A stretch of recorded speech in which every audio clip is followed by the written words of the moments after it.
Good morning. I am Steve Weber. I am the host of the American Gumption Morning Show. And welcome to today's show. Welcome to the month of December. Wow. And welcome to the fifth month of broadcast. It's the beginning of the fifth month of broadcasting here for the American Gumption Show on Spirituality Gone Wild. So they are our broadcast partner, and I've been with them since day one, and lots of good things happening behind the scenes. And maybe our guest and I will get into a little bit of that towards the end of today's program, but we have a lot to talk about before that. So anyway, today again is December 1st, and today is show number 81. And you can watch the American Gumption Morning Show live streamed on the American Gumption Facebook channel, also the American Gumption YouTube channel, and of course, Spirituality Gone Wild, their Facebook and YouTube channels. So it's available everywhere. And it's going to be available at even more places in the future. Alrighty, so today I mentioned that I have a guest, David Strickel, and David is going to join us. He is the Stream of David. He has been a host here on Spirituality Gone Wild for longer than me. I don't believe it's been. I think he started his show back when the pandemic began at the beginning of this year, or earlier this year, maybe in the March timeframe. And so we'll get into that. But he does a weekly. A Wednesday evening. It goes live, I believe, at 4 p.m. Pacific, and that would be 7 p.m. on the East Coast. But we'll double check that with David. I know it's on Wednesday night. I've seen it several times. So David will be coming up in just a couple of minutes. I do have a monologue prepared, and so I'll spend the first 10 minutes of the show, going through that. And it's really about intentions. And I always I try to the last 2 months or so, I've been really focusing my monologues on something that I get inspired by our guest. And sometimes we don't have a guest. We don't always have a guest. Then I'll just do something else. But today, the idea of intentions. And so I'm going to talk a little bit about that. And as I prepared for today's show, I was and reviewing the work David is doing, the idea of intentions really came strongly. So I would hope him and I will get into that conversation too. But I'll do a little monologue before we bring David on. All right, now coming up this week, we have. Let's see, tomorrow we have Joseph Labruto, America's most beloved medium, and also a brand new host here on Spirituality Gone Wild. So Joseph connects the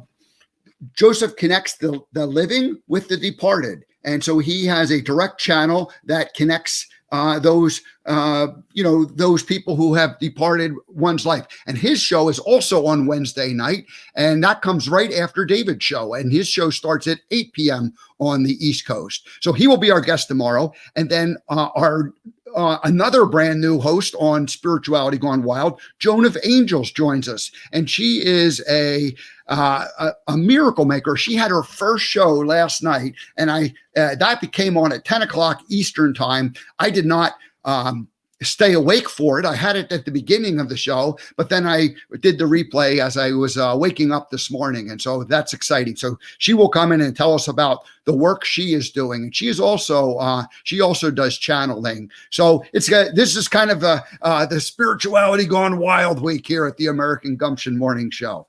Alrighty. Now it's Tuesday, and usually Brandon joins us. I don't see him here yet, so hopefully he'll join us in just a minute. Otherwise, I'm going to have to jump right into my monologue. Well,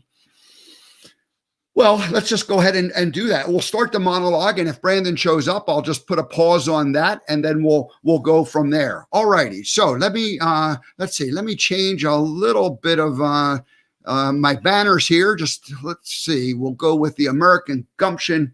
There you go. And so I wanted to talk today about intentions, and the reason why I got it was because in the bio of David, it really had a perfect example. He was crystal clear on what his intentions are. So anyway, that we teased my monologue. I see our Tuesday special guest is here. So let's pause that and we'll bring in Brandon Schaefer to give us some simple motivation on Tuesday mornings as he usually does.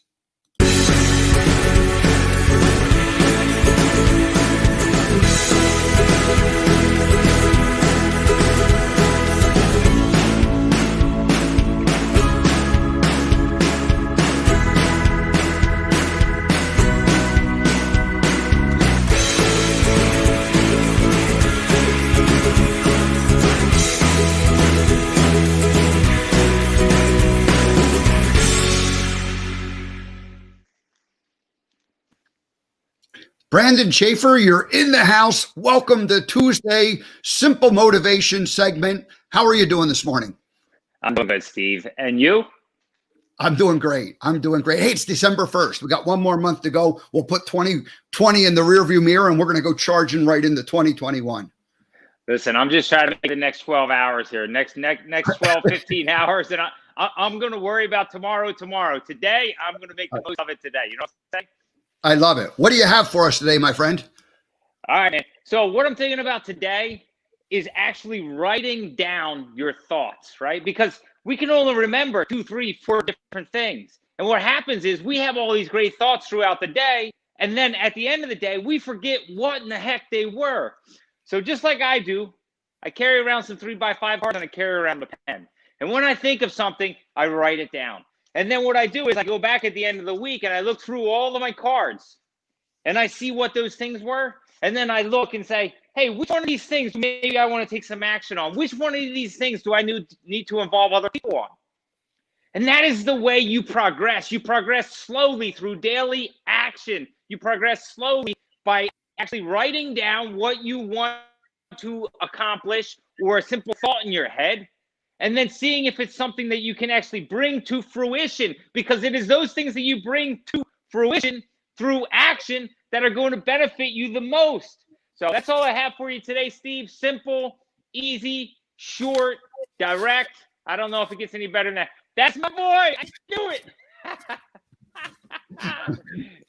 Yeah, I got to write things down myself, man. Otherwise, and then you have to take them and you have to organize them into something that makes sense, because just these little scribbles of paper, if they'll get out of control after a while. So anyway, yeah. Good. Excellent advice. Yeah. Well, very good. Well, what you got big plans for today. You're worried about the next 12 hours. Go take it on, man. Go make something great happen today. Thank we'll you, see Steve. You next week. We really appreciate your coming and joining us. So thanks so much, Brandon. Yeah, 100%, brother. Thank you. Bye. Whoops. Let's see here. We gotta close out Brandon properly with his closing.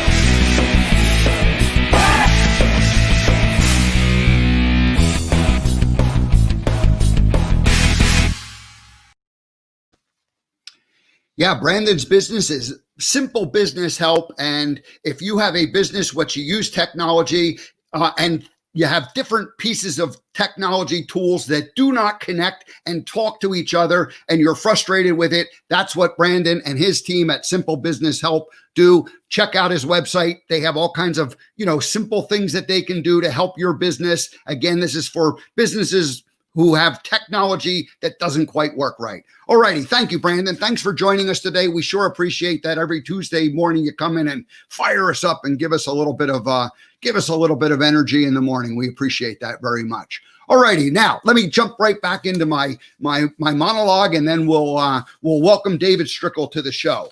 All righty. So I was saying that intentions. The reason why I like intention as a word is it kind of helps you focus on the moment. And I just sort of thought or realized this morning. And there's a lot of other words that I've had and used and practices that I've used from the business community and from the productivity community. I read every self-help productivity book in the world. And so some of the words that, that intention can replace, or at least complement or maybe help you focus on, but words that I've been trying to use to success and not success: vision, purpose, mission, goals, tasks, activities. That was 6. I'm not holding up my other fingers. But vision, purpose, mission, those are really kind of that grandiose idea. And, from a business point of view, it's like, what's your purpose? What's your mission? All right. So vision, I like that. I like the word vision because that's kind of like, where do you want to go? Now, purpose is fine. And I've tried to write what my purpose is. Simon Sinek wrote the book on, purpose. What's your purpose? But I've never quite been able to connect with it. I like the book and I like, what he says, but in terms of like deciding what was my purpose, there was never anything that like jumped out at me that was like the obvious, like the reason why I'm doing all this. This is my purpose. I don't know. I like doing stuff and I like doing a variety of things. And so I was never able to quite nail it down. Some people like list their kids as their purpose, and, I never married, don't have any kids. And so, that part never connected there. Alrighty, mission. Now, mission gets a little more specific. It starts to focus your vision and purpose, that's the highest level, into something that's actionable. But it still is a bit, mission still could be a little bit vague or a bit grandiose in terms of, what's our mission statement here? And again, maybe it's better to have a mission if you're a company and a big group of people, and maybe intention works just fine. But I like the idea of intention, for a purpose, or for a person, for a single individual having an intention, that really kind of, again, throws you right into the moment. Now, goals, that's where, the rubber starts to meet the road. Now, I've been a thinker and a planner, an overthinker and an overplanner, a builder. I mean, I was raised my father was a builder. He was a guy who was always building things, putting things together. And I grew up with a toolbox and, by his side. And I love that. And I learned how you plan a project and how you go and get the materials and how you, start to, cut the materials down and you assemble things. And so you need a plan, and then you get the materials and then you start putting it together. And the next thing you know, and so, you have a finished product. And that's what I watched him do growing up. And I saw project after project. And so that inspired me. And I love, today I love making flow charts and mind maps, in terms of like how the vision goes. I said that word vision, but I'm talking about goals. But it can be either one. So you can, and I love that big picture thing. That's where I get a lot of joy and a lot of fun from. Now, tasks, that gets into list building. And I've made list after list after list after list after list. And I don't necessarily like doing things once I have a list. I'm a little more of a creative and a free spirit in the way I like to go about doing things. And so maybe that word intention is a better way of keeping myself focused. And we'll talk to David about that, what he thinks about those sort of things. But, these tasks and list building, I've got, like I said, I've made lists and lists and lists. And then finally, activity. So I had vision, purpose, mission, and then the goals, tasks, activities. And again, these are just from productivity books that people have talked about. Now, activities, I decided that I like the idea of free flowing. I mean, I don't like the way, Brandon talked about making a list of goals or writing things down to remember. And I like to do that. I like to remember things. But then I like to assemble them into things, but then I don't necessarily like to follow a plan. I like to, I kind of like the free flow in terms of what feels good at the time. And so I've learned to function as a creative over the last, 20 years. So a little more like, kind of following my instinct as opposed to, that hardcore plan that I had. Anyway, so that's it. So maybe intentions are a better way to go. I guess maybe that's what I wanted to just bring this all down to. Maybe intentions, as opposed to having a mission and a purpose and a vision and task and goals and there's nothing wrong with that. And we do need to write things down. And I do love making a list because then you cross them off and you check them and you get things done that way. But somewhere along the line, you need to zero things down to what the main thing, the purpose the purpose would be. That's Simon Sinek's word, and yet intention is that. So I looked up definition of intention just to have some fun, and it says number one definition is an act or instance of determining mentally upon some action or result. So an act or instance of determining mentally, sounds like making a plan, upon some action or result. So, what is the goal? What is the purpose? What are you doing this for? And then number two, it says the end or object intended. The end or object intended. Purpose. There you go. Purpose. And then if you put a S on the end, intentions, sometimes like a man will ask a boy, a father will ask a boy about his intentions about his daughter. And so what are your intentions here, son? But anyway, the purpose or attitude toward the effect of one's actions or context. So the purpose or attitude, or bringing attitude into this, toward the effect of one's actions or on conduct. So yeah, I'm going to introduce David in just 1 minute, and I'm going to read a bio, and he's going to mention intentions a couple times, and then this will all make sense maybe. So anyway, that was it. That's my monologue for today. Let's go ahead and welcome David Strickel to the American Gumption Morning Show. David Strickel, welcome. Thank you for joining me. Good morning. It's good to be here. Yeah, this is really the first time we've had a chance to speak one-on-one. We've been in different group meetings with Spirituality Gone Wild, and I've heard your show. So it's not like I feel like I don't know who you are, but I am grateful and honored that you're joining us here this morning. So thank you very much. Well, I appreciate you having me on.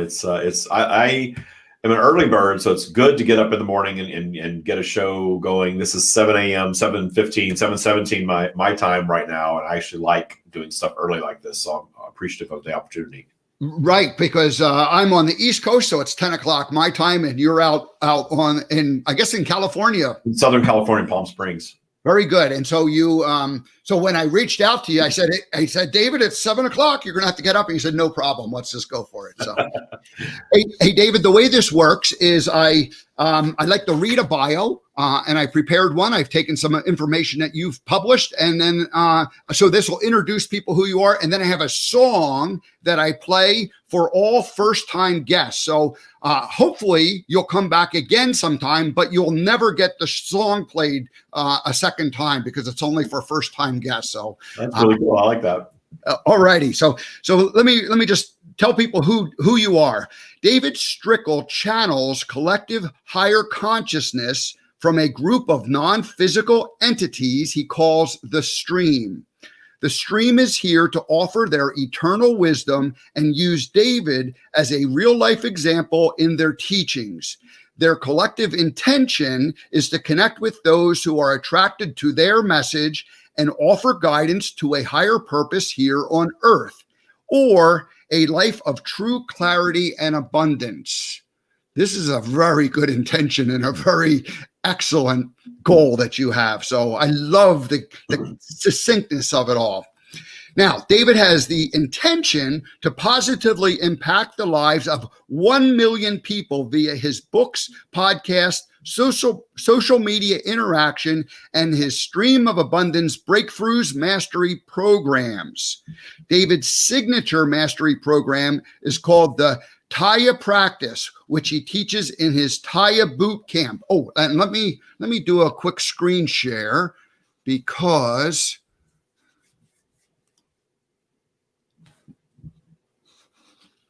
there we go. Because TYA was one of those things that I wasn't sure. When I first heard it, I wasn't sure what it was. So I just wanted to show people it's TYA, and that TYA does stand for something, and we'll get into that in just a moment.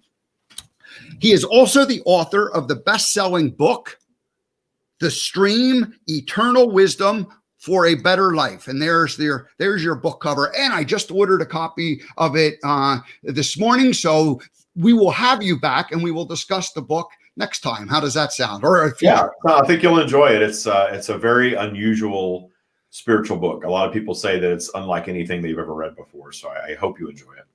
Excellent. Well, it's on its way, and we're going to dig into it. So, alrighty. So, David's intention. There's that intention word again, and that was the inspiration for my monologue this morning. David's intention is to positively change the lives of all who are aligned with the stream's message and the TYA practice. So, David Strickel, welcome to the American Gumption Morning Show. I'm really honored and grateful that you're here this morning. Now, let me play that song that I said our first time guest receive, and when we'll get into the rest will be our time to talk.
Wow, that was really, I feel like I'm being inaugurated. Thank you.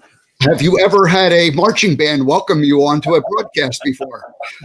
Well, it raises the vibe, that's for sure. I love it.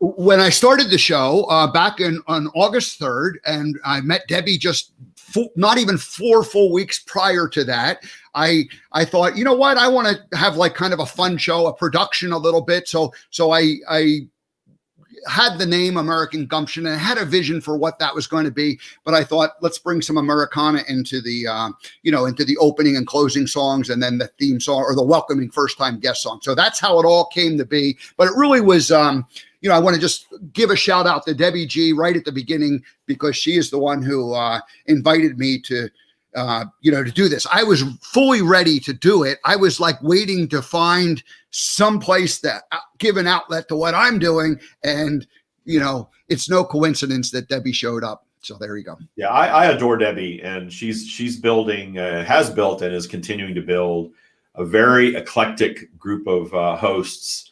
And that leads to a very interesting channel. There's so much spirituality, if you will, that's sort of, become dogmatic. It's almost like religion for some people, where you have to believe a certain way, and they kind of get into something and it's all about one thing. And what I love about Spirituality Gone Wild is it's a lot of different things and a lot of different beliefs. And I am not a one size fits all guy. I believe that there are different teachers and messages and shows and things that offer value to different people at different times in their lives. So this unique mix of individuals that Debbie has put together, I think she's built something phenomenal. Yeah, and it just keeps getting bigger and better. I joined like 4 months ago now, and the number of hosts has doubled since then. So it's really quite incredible. And we could spend the whole time talking about that, but I'll invite Debbie onto the show to talk about those changes that are coming up. I'd like to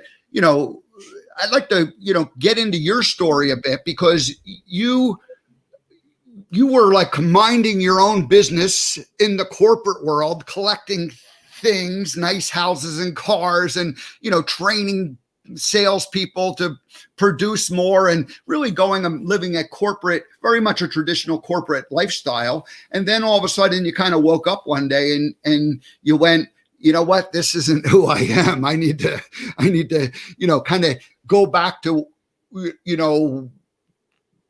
the foundation of who I am. And you kind of had that awakening moment. I'll share one more thing that I want. Let me share the screen one more time, at least here. Here we go. So on your website, you talk about the stream, but you talk about, you have the Meet David, and then you have Meet the Stream and who we are. And you have these 3 different areas that, that describe your story. And what was very interesting is I've been listening to the stream, and so hearing your show, and when I read Meet David, it was very much David's voice. And when I clicked on the other two, because I read Meet David first, I could hear the stream. Like it was almost like there was a different person writing that language, and it sounded very much like the David that I had gotten to know through the stream. So anyway, I just wanted to compliment you on that because it's very well done. And you know, you've been at this for a while, so take it away. Tell us what you want to tell us. Well, I in terms of being a spiritual teacher, I actually haven't been at it that long, just since 2017. Okay. But what I teach has been coming to me in some form my entire life. I remember way back to early childhood having an understanding of universal law and an inner knowing that we create our reality and that we can all achieve anything that we want to achieve. And my father left when I was 6. My mother sort of checked out as a parent after that. And I was really left to my own devices, sort of to raise myself. And in doing so, this knowing that I have, that I think everybody has some level of, was allowed to really flourish. And it was sort of the thing that got me through childhood and my teenage years. And I came to understand that everyone wasn't receiving what I was receiving and didn't understand universal law the way that I did. And I had to start hiding it. But there were aspects of it that I ran with. And having grown up very poor, my idea of happiness as an adult was having a lot of money and material things. Because as a poor kid, you see the kids around you having fun, going to Disney World and going to summer camp and, you know, going to the swim club in the summertime and all of that stuff that I wasn't able to do. Everything hinged on I need to have money to be happy. And so I manifested money. I started manifesting material things in high school. And then I moved into my own business at 19. And then from 19, that sort of ran its course. I got into the corporate world. I was actually very successful in the corporate world. And flash forward to age 40, 41, I found myself living in a beautiful home with great cars in the garage and great clothes and shoes and furnishings and the best wine and great travel and just living this lavish lifestyle. And I still wasn't happy. There was a lot of things that were not working in my life because I had put all of my intention toward financial success and material things, thinking that was the answer to everything. And I really let everything else go. So I set about changing that. And I started meditating. And when I began meditating in 2010, I had what a lot of people call a Kundalini awakening. And in this Kundalini awakening, I had always had this curiosity about what this thing was that I had that other people didn't seem to have, this thing that I called my knowing. And in this awakening, this energy erupted at the base of my spine, and it sort of electrified me. And I've been electrified since then. And in that process, I really started just naturally diving deeper and deeper into different spiritual teachings. And I was guided to Abraham, miraculously guided to Abraham in a very, very unusual way. And I listened to Esther channel Abraham, and it just sounded so right to me. It sounded like what I was getting in my mind actually being spoken by another human being. And I really dove into those teachings for quite a few years and was really inspired and transformed by them. But I also hit sort of a wall where there were certain things that I was manifesting easily, and there were things that I was changing. I was addicted to Oxycontin. I got through that addiction very easily with those teachings. I weighed about 300 pounds at that point. I got down, lost over 100 pounds, got under 200. I'm back over 200 now. Thank you, COVID. But the majority of it has stayed off for over a decade. And I was in a relationship that wasn't serving me. And I got out of that relationship. I was very fearful of exiting that relationship because I was going to have to give up half my stuff to do it. And I finally made peace with doing all of that. And the more I changed things in my life and the more quote unquote awakened I became to all of the aspects of universal law and to my true connection to source, the more I wanted to share it with other people. But in my career, I couldn't share all of it. I shared how to be successful in sales, and I was very good at that. I had some of the most successful salespeople reporting to me or up through a reporting structure to me ultimately in the history of an 85-year-old company, and broke records and margin records and sales records all over the place. And I did this for a period of 20 years collectively. So I did extremely well in that role, but I couldn't really help people the way that I wanted to help people with the stuff that really mattered, especially once I understood that all this money is not making me happy. That money's fine and the stuff is fine, but it wasn't the answer to everything. So I decided that the job that I was in was sort of my last holdout. It was the last thing that I was sort of clinging to, that I was giving power to in my life that I didn't necessarily need. I had stopped giving power to everything, including politics and things like that, and really focused on my own well-being and my own intention with these tools that I was developing for myself. So 2017 rolled around, and it was sort of the last frontier. I was hanging on to that job.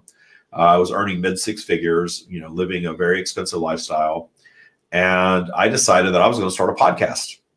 So I was still in my job, and I started this spiritual podcast, and I was working in a publicly held company. I was reporting to the CEO, and I was definitely in a situation where it would be very much frowned upon to have a podcast.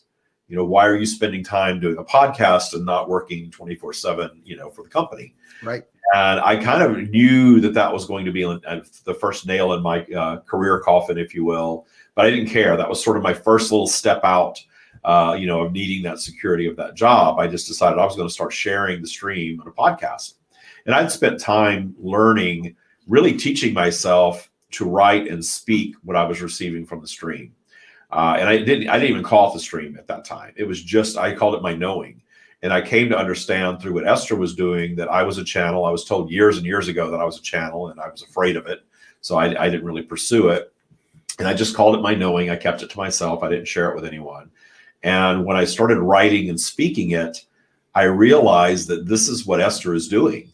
This is what Abraham is, for those of you that are familiar with Abraham Hicks. I think most people probably are. And I said, well, I need to name it. It's got to have a name. Because I started delving into other channels, and every channel seemed to have this male name, this channeled consciousness. And I really came to understand from them that they are not really a them. It's a stream of consciousness. It's intelligence that we all have access to on different levels. And that there really isn't a name, that's just a human identity that has been given. And it was sort of like, you can give us a name if you want, but we're not even really a we. We're a consciousness that you're receiving. And I thought, well, you're just a stream of consciousness, so I'm just going to call you the stream. And the interesting thing is that the only thing that ever turned me off about Abraham when I was first introduced to Abraham was that it sounded biblical. It sounded like something from the Old Testament of the Bible. And I was raised in religion. I sort of moved away from religion in my 20s, denounced religion even for a little while. And I didn't want to get back into anything that was biblical. So I sort of avoided Abraham for a while until it really came crashing down on me, where I couldn't ignore it anymore. And so I decided that this consciousness that I channel, I'm just going to call it the stream. And then I was trying to come up with a name for my podcast, and the name, The Stream of David, just came out. And I thought, oh, that's kind of cool, because it's me, it's my stream of consciousness that I channel, it's the stream of David. Then right away, people are telling me it sounded biblical. So I thought, okay, I guess I'm not going to escape that it sounds a little biblical, the stream of David, but that's what it is. My name's David, it's the stream of consciousness that I channel, so it's the stream of David. It's not some ancient thing. And what came from all of that is I started the podcast. I wrote the book, The Stream, that was published in 2018. It was my first book. And that book is an introduction to me, how I came to channel, an introduction to the stream, who they are. And there's 23 core messages from Source in that book. So we took the top 23 questions that you would ask Source if you would sit down and have a conversation with Source, and answer them in that book. So that's what that book was all about. It was very popular.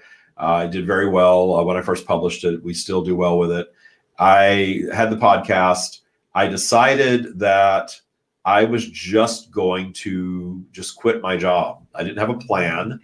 I had no idea how I was going to earn a living. I was living, again, a very expensive lifestyle. I'd saved up a little bit of money, but not tons. And I decided to just quit, and then it was all going to work out. And that's exactly what I did. I just resigned at the beginning of 2018 from my position. And I had a podcast and an unpublished book. And my podcast was not monetized in any way. I wasn't asking for donations or selling anything or anything like that. And this opportunity literally landed in my lap to put together an online course. In the beginning, I sort of turned my nose up at it. I kind of thought, well, what is that? You see these people on YouTube selling these get rich quick courses. That's not really my vibe. I just want to share the stream's message. And I want this message to transform the lives of people who are aligned with it. Because I know the whole world is not aligned with the stream. The whole world is certainly not aligned with channel material. A lot of people think it's nuts. And I'm okay with that. So I am there for the people that are ready for it. The people that are allowing themselves to absorb such things and be transformed by it. And I know that it works. I started teaching based on this right away. And people were telling me just from the podcast that it was changing their lives. So I thought, gosh, I've got to just continue with this. So I came to realize that I had set the intention of going further with transforming lives than Abraham went. And I know that sounds awful, but there's just no other way to explain that. And I have come to really understand that the Abraham message is perfect.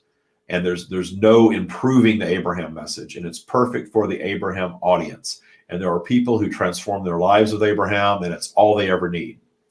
And then there are other people that get into Abraham and love it, and they transform, and then they go so far with it, and they need more. They need something different. And that's where I really came to understand that that's why there are multiple teachers. And even the stream told me that, because I sort of asked, why do we need another Abraham? They're perfect. They said Abraham is perfect.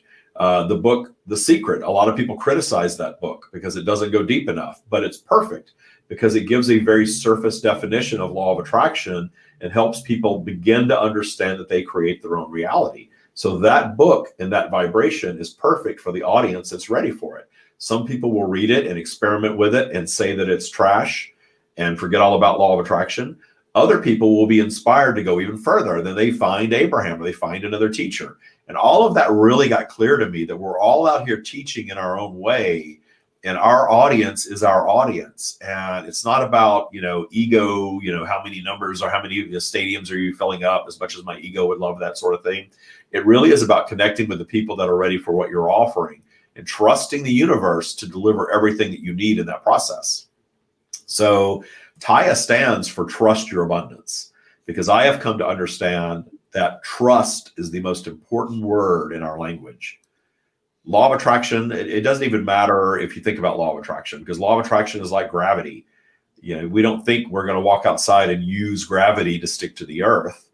It just is. Well, law of attraction just is. And there's so much more than just law of attraction in creating a happier life. There's so much more than just that. So we go way, way, way, way, way beyond that. And where we sort of branch off from the Abraham teachings is we dive in to what I call abundance blocks, which are rooted in transgressor energy. And your transgressor energy is any unwanted person, circumstance, or event in your lifetime from birth until present day. All of that is transgressor energy. And what I've come to understand is that, yes, the vibrational scale, or what we call the vibrational spiral, is a very real thing. We operate on a vibrational spiral. Our vibration is up sometimes, and we know it. We feel good. We're optimistic. We're trusting our abundance. We're believing our dreams. Everything just seems so possible when we're way up there. That's source connection. That's the way source feels about us and about life.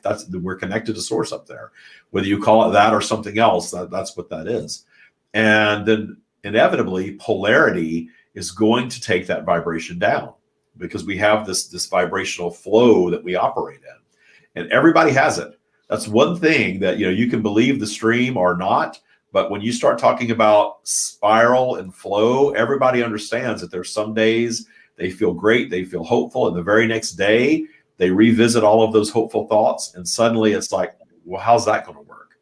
I can't do that. I've never done anything like that before. I better just get back over here in my lane and not try anything. That's crazy. What was I thinking yesterday? I'm a different person right now than I was then. And you really are. So mastering polarity and vibrational flow are the keys to success in life, whatever your version of success is. So when I speak of abundance, I do not necessarily mean becoming a billionaire and owning multiple companies. It could be that, but it could also just be living in a state of joy and trust, trusting that the universe is going to deliver another delightful day and a magical experience and enough, food and shelter and comfort and health for you to just live a joyous life. It could mean any of that. It could mean the love of your life coming along and you spending the rest of your life with someone in a romantic situation that is very satisfying. It could mean you learning to love yourself and being okay never having that. It can mean lots of things. So abundance is a very broad, sweeping term of whatever you really desire in life, what your preferences are. That's your abundance. And if you learn to trust the universe to deliver your abundance, you will experience it. But you need to understand vibrational flow, because vibrational flow exists as a creative tool that ensures that we're not living in perfection. It ensures that we're not. I know so many people now that teach law of attraction, and they're on Instagram and they're on Facebook, and they put this version of themselves out there that just looks perfect. Perfect in every way. The perfect body, the perfect house, the perfect children, the perfect relationship. And I know some of these people, and the ones that I know personally, I know that that's a facade that people are putting out there. And I think it does your followers a disservice, because if they never achieve that, then it takes their vibration down. You're giving them this sense of hope that there is this level of perfection that can be achieved. If I just become a billionaire, I'm going to be happy. I'm going to have everything. Well, I know people that are billionaires that are unhappy, not with every aspect of their lives, but there are things in their lives that are transgressor energy. I've worked with them. I know everybody has something, and that's because we're not here to live perfection. We're not here to achieve perfection. But if you achieve clarity and understand what vibrational flow is all about, and understand that obstacles are opportunities for growth, opportunities for new creation, and learn to meet obstacles in joy, and learn to sort of enjoy that downflow for what it is. It's just lower energy. That's all it is. And the only reason that it's negative or bad or dark or even evil is because we judge it that way. And we behave that way through our judgment of it. So we're down in low vibration, and we're moody, we're crabby, we're bumping into things. Everything sets us off. And if you don't understand what that low vibe period is, you can keep yourself there for a while. And you can keep yourself there long enough that it builds momentum in your life. And through that momentum, you can undo a lot of the things that you want in your life. You can lose your job. You can lose your relationship. You can lose your health. There's a lot of undoing that can happen if you keep yourself down there long enough. So learning to meet the obstacles in joy and flow through what we judge as the negative periods of your life with appreciation, not seeing them as negative at all, seeing them as creative tools. This is something else that I get to create from. And you move right back up into high vibration naturally. That is vibrational flow. And that's what the practice of TYA is all about, is using the tools that we teach. And there's 4 pillars of TYA. There is forgiveness, which means finding full appreciation for all of your transgressor energy, which is something that we do in boot camp. There's a lot of work that is done in boot camp, uncovering appreciation for every negative thing that's ever happened that shapes our belief system, that gives us these limiting beliefs. The next thing is understanding polarity, understanding that force that keeps us in this vibrational flow. The third thing is source, whether you call it God, whether you call it source, whether you call it your inner being. We have a higher connection, an eternal self connection. And our ego overshadows that connection until we learn to bring it in alignment with our ego. And when we do that, we're operating in a very satisfying way, because we have our source connection calling us forward, saying, yes, you can. Yes, you're worthy. Come this way.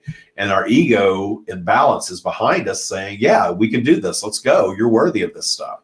And when your mind is operating like that, you're loving yourself, you're feeling good, you're trusting the universe, you're less judgmental of other people, you're less judgmental of yourself, and all seems really well in that state.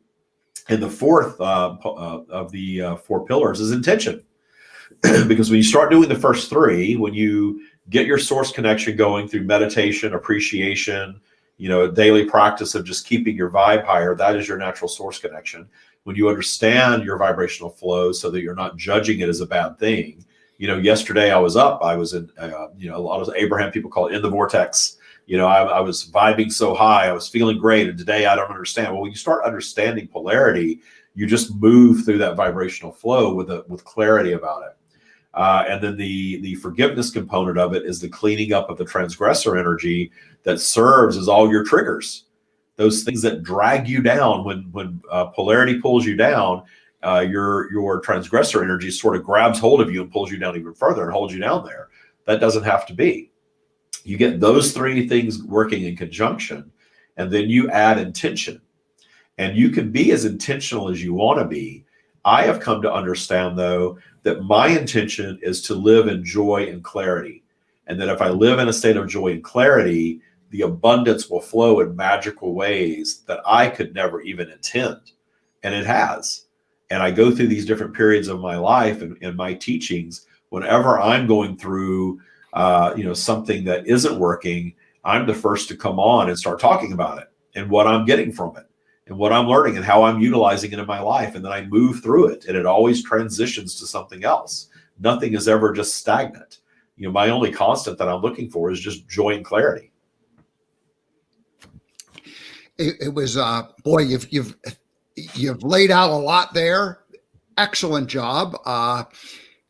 I've been a student of Abraham, for the last 10 years, but our stories are somewhat similar in that I was introduced to Abraham, and I initially had that kind of same reaction from the biblical thing. And I've come to understand that it really just was the Abraham and the Bible, but nothing that Esther talks about sounds at all like that. So it's not what she's teaching that sounds that way. It's just the Abraham, portion of it. And so anyway, I was introduced to it like more than 10 years ago, or let's just say 2010, but then the same thing where I kind of ignored it, or I wasn't ready for it. And I was really at the beginning of my own spiritual work and awakening. 2009 was the year that it started.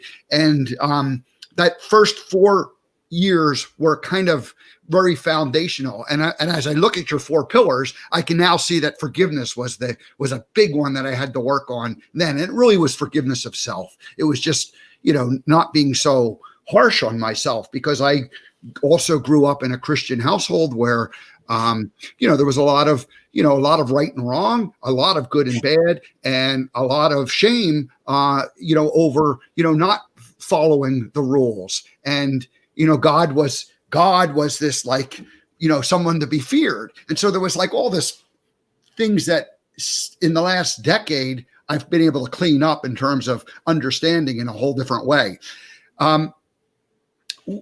What's very interesting is when you talked about being a student of Abraham, the last 2 years I've been really immersed in it and a follower, and I listen daily to it. I love it. And yet you said that you reached a bit of a wall. And the thing that you talked about most was polarity. And as you started to, talk about the TYA practice. And so I thought about in preparation, I said, I don't quite understand what polarity is. And then it was very interesting that you talked about polarity first, because I kind of had an idea of forgiveness. I mentioned I went through that. I talked about intention already this morning. I'm getting more clear on that. And, source, the whole idea of source, I've got Abraham was able to teach me that very well. So I just thought it was interesting that you went right to polarity, because I didn't understand what polarity is. Maybe that's where, what the work you're doing, kind of picks up on what, Jerry and Esther Hicks have done brilliantly for I love the language that you use about, they are perfect. They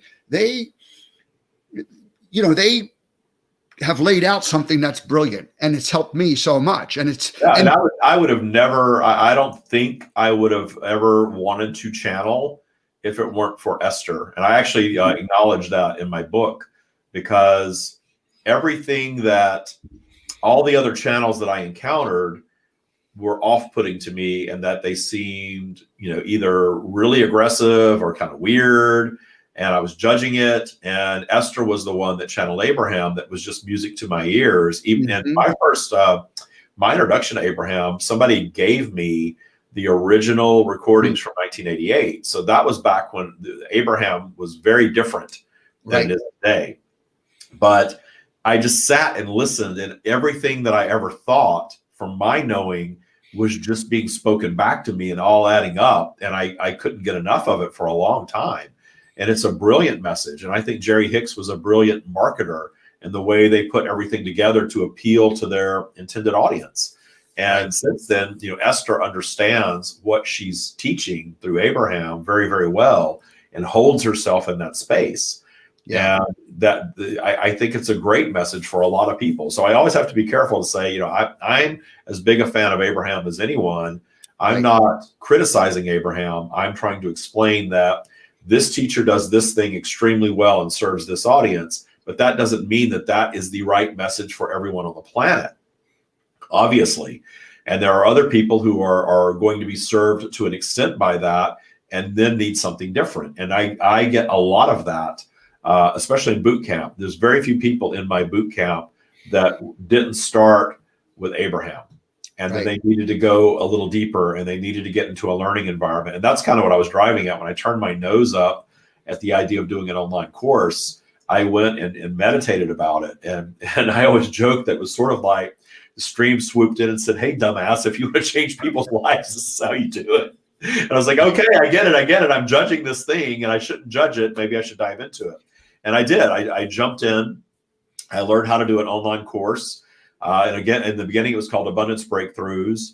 I took a boot camp to learn how to do boot camp, and it was brilliant. The person that taught me to do it does extremely well. And I was really successful right away because I had the podcast following. And then from there, that Abundance Breakthroughs course morphed into what we now call the TYA practice and TYA Bootcamp.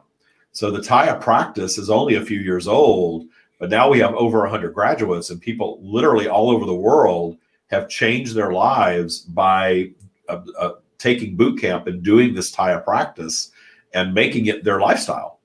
And the cool thing about it is there's no worship, there's no judgment, there's no rules. It's a mindset practice. So you're free to believe any way you want to believe, use any tools that you want or not, because it's all inner work. I like the idea. I want to bring up the idea of freedom and offering and allowing and religion, because I've had some people say to me, what is this spirituality gone wild thing? Is it some kind of a religion? And you're very clear that the work you're doing is not to try to create followers. It's to give people the tools to allow them to live a more joyful, loving, abundant life, however they define that. And spirituality gone wild, and what Debbie's vision has been is not to create. It's obviously to create, a place that people can come in and learn and grow, but it's not like this is the right way to do it. You have to follow this procedure. It's really the idea of assembling this variety of different messages, because different messages are going to relate to different people. Just like, Abraham is like kind of a foundational message for what you're teaching.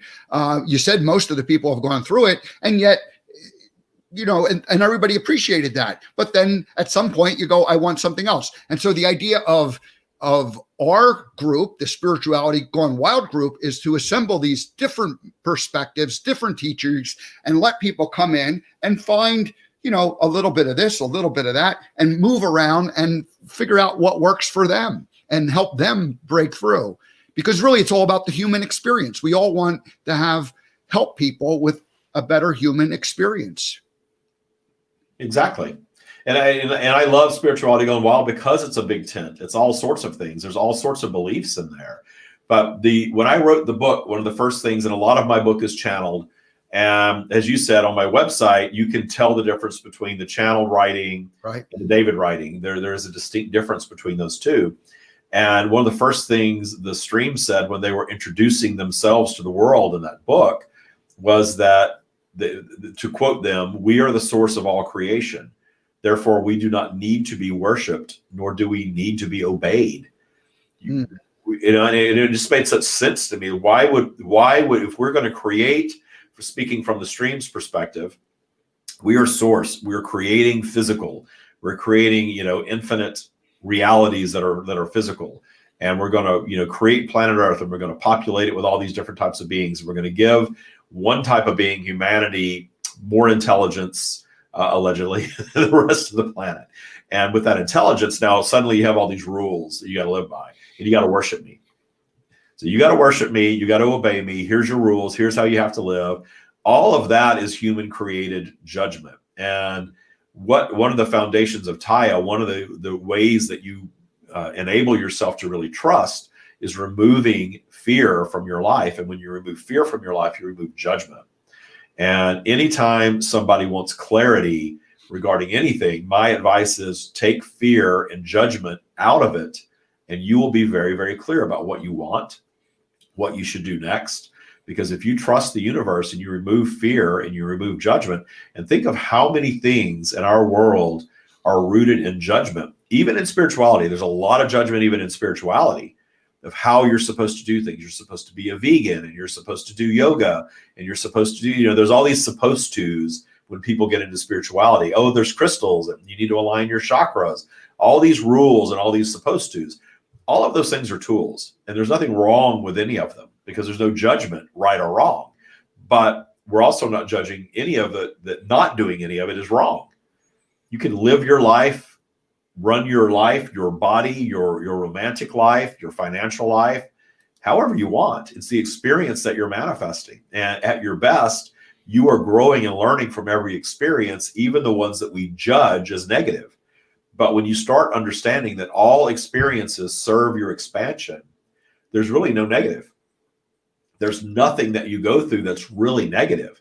There may be some things that you discern as unwanted, but when you allow that unwanted thing to be the launch pad of your next new creation and the solving of it, or in the evolving away from it, or the even making peace with it, when you do that, then you are really keeping your vibration up. You're really trusting the universal process of creation, which is vibrational flow. We only have a minute or so left, and I think I want to just share the idea that when I began my awakening, let's say 2009, 2010, one of my coaches said, imagine there is no right and wrong. That completely blew my mind, because I had spent the first almost 50 years of my life making everything about right and wrong and good and bad, and everything was judging, and it was exhausting. When I kind of look back on it now, I didn't know it at the time that it was exhausting, but looking back, I'm like, my goodness, all the energy and effort that went into like defining and categorizing everything. It was crazy. Yeah. And just learning to love what is, regardless of what you've manifested. Whenever we have a condition or something going on in our lives that we want to change, well, what do? We hate on it. Oh, I've got to change this. I've got to, fix this. This can't be. Yeah. Well, all you do is perpetuate more of it. And sometimes we're manifesting unwanted things just to learn to go inward and love ourselves unconditionally. And then when you learn to do that, then suddenly everything else just starts to flow. It's magical. David, we're going to end the show by putting up this, somebody with an admin at Spirituality Gone Wild said, "Good morning, two of my favorite guys." We can only imagine it might have been Debbie who said that. So thank you.